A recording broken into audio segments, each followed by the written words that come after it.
Après Saint-Claude, c'est au tour de Lons-le-Saunier de se mobiliser pour conserver ses services et tous ses effectifs à l'hôpital.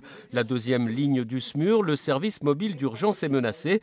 Depuis le 7 décembre, des personnels sont en grève même s'ils travaillent. L'intersyndicale CGT FO et l'Association des médecins urgentistes de France contestent ce projet. Ce seront des patients qui ne seront pas pris en charge correctement, donc une mortalité évitable.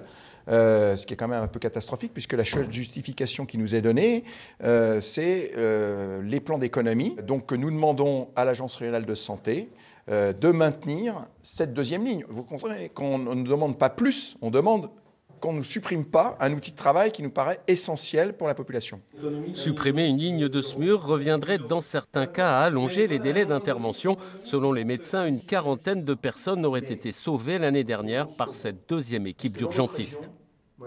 Je pense à ce monsieur qui a fait l'arrêt cardiaque au bowling. Je pense à celui qui a fait son choc anaphylactique parce qu'il a été piqué par une guêpe ou un frelon.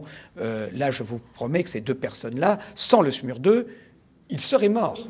L'ARS affirme ne pas avoir pris de décision et refuse de parler de suppression pure et simple, préférant utiliser le terme de réorganisation.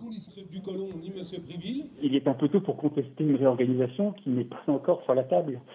Aujourd'hui, on n'en est pas là. Aujourd'hui, on en est à réfléchir à ce que pourrait être une autre organisation qui non seulement garantisse évidemment l'accès et la sécurité des prises en charge SMUR, mais qui garantisse aussi, et c'est important, l'amélioration du service dans le service d'urgence de l'hôpital de Lons, qui doit être amélioré.